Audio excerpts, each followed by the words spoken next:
What's going on, everybody? Welcome back to TTP Ravens Media, bringing you Ravens content every single day. If you want to see that daily Ravens content, make sure to hit the subscribe button down below. Hit the notification bell as well if you want to get notified every single time I put a brand new video. Now, in this video today, I'm talking about the Lamar Jackson contract situation because of Dov Kleeman's tweet, or Kleiman, I think it's Kleeman, tweet today talking about the Ravens, and he was quoting Jeremy Fowler over at ESPN. So I'm going to be talking about that. Let me know in the comment section down below your guys' thoughts on everything. Also, the Pro Bowl games happened this weekend. Let me know your thoughts. How did it go? Snoop, 2 touchdown passes to Mark Andrews in the flag football contest. I was trying to remember what they even call it. Flag football contest. They had some interesting games and stuff like that. Did you guys enjoy that or not? I think the Pro Bowl's a joke. I don't enjoy it. Never have enjoyed it. I don't think I've ever been like, oh, I really want to go sit down and watch the Pro Bowl. Don't find it entertaining at all. But if you guys enjoy it, let me know. I'm always interested to see, what people think about, any innovations that the NFL tries to do. But let's talk about Lamar Jackson's contract. And I'm going to be talking about this as a whole, and his contract as a whole, and guaranteed money and how contracts work. But let's read the tweet from Dov. He says the Ravens and quarterback Lamar Jackson could possibly be $100 million apart in contract talks over how much guaranteed money should be in his contract, according to Jeremy Fowler at ESPN. Then Fowler stated those trade calls are coming. We knew the trade calls were going to come. Everybody was going to try and trade for Lamar Jackson. It's whether or not the Ravens are actually listening to them. That's the big news.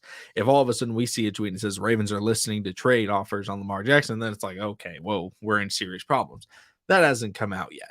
It's obvious that trade calls are going to come in.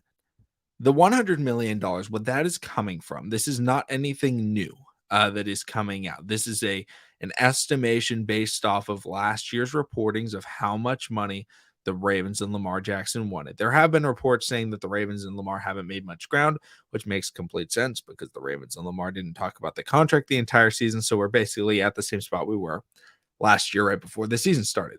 Ravens tried to offer Lamar Jackson about $130 million in guarantees, which was basically the amount of money he would make playing on the franchise tag. And then Lamar Jackson, it was reported that he wanted guaranteed money similar to Deshaun Watson, who got $230 million. So that's where that $100 million is coming in. I want to talk about guaranteed money for NFL quarterbacks right now. That is what I want to talk about because I think a lot of people just think, oh man, no, you just got to give them the guaranteed money. Fully guaranteed deals are extremely difficult. I don't think any team or most teams are even considering giving out a fully guaranteed deal, no matter who it is. Mahomes doesn't have a fully guaranteed deal. I don't think people realize how difficult it is to give out a fully guaranteed deal because it's a real risk, because quarterback is a position where players get injured, every player. And it's also a position where things can drastically change. I'm going to go over last year's guaranteed money given out to players. And we're going to look at how well did that work out, and even just like recent years. Here we go. Let's look at it. These are the highest paid players last year. Quarterback Russell Wilson, $165 million guaranteed. How has that worked out so far? They paid him a 5-year, $245 million, about a little bit less than $50 million a year, about $49 million a year. And they gave him a large chunk of it. Over 60% of that was guaranteed. And he came out and he looked absolutely terrible. And it's like, oh, okay. And now they're like trying to scramble to try and figure out if they can fix, the whole Broncos organization. They're trading first round picks for a head coach. They're really trying to change a lot of things because they're like, oh my gosh, we're tied to this guy. No matter what happens, we are tied to him. The next most was Kyler Murray. He was given a $230 million deal over 5 years, which is about $40 million. A little bit more than 40. It's about 46, I want to say. It could be about 45 million, but he was given $160 million guaranteed. How has that worked out for Kyler Murray? He finished the season injured. Kyler Murray got injured. Once again, he did not finish his season and he missed significant time. That's big. These are things that you don't want to have happen. Injuries happen. And Kyler Murray, I think, is the closest to Lamar Jackson when you think of their situations, right? I don't think they have very good coaching, especially on the offensive side of the ball. But they also have struggled to finish seasons in the last couple of years. I'm not saying they're similar in play style. I'm not saying they're injury prone. I'm just saying, hey, Lamar Jackson has not finished each of the last 2 seasons. Giving somebody guaranteed money when they have not finished consecutive seasons is scary, right? It's a risk. I'm not saying I wouldn't take the risk. I would give Lamar Jackson a hefty contract to keep him in Baltimore. But we have to recognize why the Ravens are being so hesitant, because I see so many people saying, just give Lamar everything, give him whatever he wants. It's like, we can give him a lot of money, we can give him incentive-based deals, but it's really difficult giving a heavy incentive-based contract. You want to look at the next most money, Deshaun Watson, fully guaranteed $230 million deal. How good was Deshaun Watson last year? The reason why Deshaun Watson was paid that much was so that he could go to Cleveland. That's a very unique and specific situation. Um, and Lamar Jackson isn't in anywhere close a situation that was. And so, like, yeah, he got money, but how good has he been? He did not look very good with the Cleveland Browns last year. He hadn't played football in a while, but he did not look very good. A lot of Browns fans are very upset with that contract. The next one was Matthew Stafford last year was given a 4-year, $160 million extension. This guy just won the Super Bowl. Then he was given $130 million guaranteed, which is almost a fully guaranteed deal. How did that work out? Matthew Stafford had a large injury. It was suspected he may need Tommy John surgery. His elbow was acting up. Then he got injured during the season and didn't finish the season. And now the Los Angeles Rams are stuck with Matthew Stafford for the foreseeable future, and he has already had just a major injury. And it's just like, you're seeing a trend where like guys are getting contracts, and when you guarantee a large part of that contract, it makes it scary because if they get hurt, you don't know how well they're going to be able to come back from that injury. Can you come back from any injury? Just about. But when you're tied to a singular team for 5 years and you get injured in the first year, it's really scary. Next up, Packers gave Aaron Rodgers a $150 million contract, fully guaranteed. What happened with the Green Bay Packers? Aaron Rodgers is leaving. That's difficult. The next up, Derek Carr was given a 3-year extension, $65 million guaranteed, about 50% of that guaranteed. What happened with Derek Carr? Oh, they're trying to cut him or trade him away because they do not want him on their team. Those are the quarterbacks. You could argue none of those deals worked out. Now, there's potential for them to end up working out. I'm a fan of a lot of these players, but it doesn't look good for the guaranteed money crowd. And so this idea where the Ravens should just give Lamar $230 million guaranteed, no matter how good he is right now, this is a player that relies on athleticism. You can't, that is a fact. You cannot dispute that. Is Lamar Jackson good without just pure sprinting? Yes. I'm not trying to say he's not, but he does rely on his athleticism. He does have great athleticism. That's what gets him the big bucks.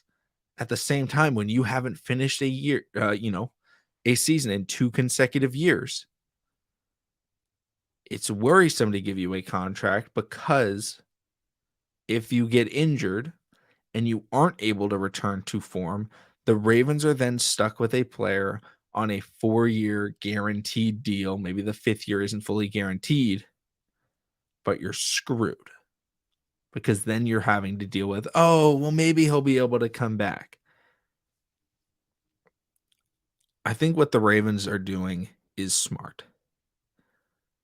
I believe the Ravens should re-sign Lamar Jackson, but at the same time, if Lamar wants a fully guaranteed contract, I probably wouldn't pay it. You guys know my contract offer in the offseason. What I said, hey, this is what I would offer Lamar. It was 6 years, $300 million, $200 guaranteed, which is the first 4 years guaranteed on the contract. That was my thought. I would probably still offer that deal, but that is the most that I think I would go in guarantees, because it's just not worth being in a situation like the Broncos are in, like potentially the Cardinals are in. I mean, that's part of the reason why the Cardinals can't find a head coach is because they're like, man, they have to be tied to Kyler Murray. The Browns are in that situation with Deshaun Watson. The Rams are in that situation with Matthew Stafford. The Packers are now having to trade Aaron Rodgers. The Raiders are looking for trade partners for Derek Carr. That's scary. And I understand, like, people are calling the Ravens front office cheap because they're not extending him. The Ravens are an incredibly smart organization that has been burned by overpaying quarterbacks or paying guys that end up not panning out, and they don't want to be in that situation again. I believe they will get an extension done this year. They may also wait to see what Burrow and see what Herbert get because they're probably going to reset the market. I would assume Burrow definitely resets the market, but Herbert is probably going to get a major deal. The question is, because the thing is, the Ravens are offering Lamar good total money. It's just not guaranteed. And Lamar wants guarantees, which is smart, but at the same time, the Ravens have to look at it from a business perspective. And I think they're going to meet somewhere in the middle. I'm expecting, about $180 million guaranteed to Lamar on about a $250 million deal. And maybe even the Ravens go for like a $55 million a year, but they don't pay him as much guarantees. I don't know. But I just want to put to bed this idea that the Ravens just need to empty out, because it's like, yes, empty out the checkbook, but not in guarantees.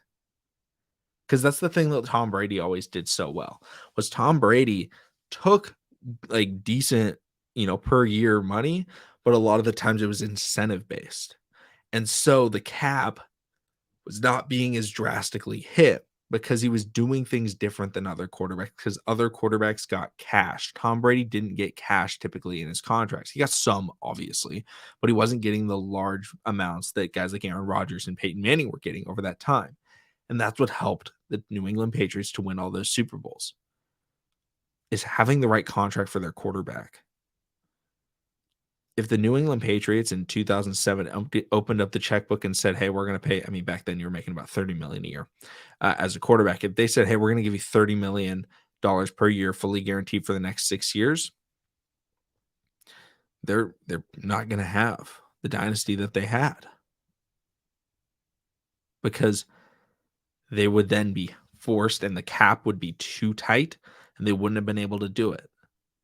Instead, Tom Brady was smart, the New England Patriots were smart, and they were able to get things done by having incentive-based contracts and having Tom Brady hit those incentives. The Ravens are trying to do that, and they're trying to look into the future and create a dynasty. And again, Lamar Jackson fully should try and get the most of what he can. I'm not trying to say he should take a cheaper deal. If we were in that situation, we would probably make the same deal, because we're not throwing $200 million at us every day. But from the Ravens organization, what they are doing, it makes complete sense to me. And if we don't sign Lamar Jackson or re-sign Lamar Jackson because he was looking for that much guaranteed money, he may end up getting traded.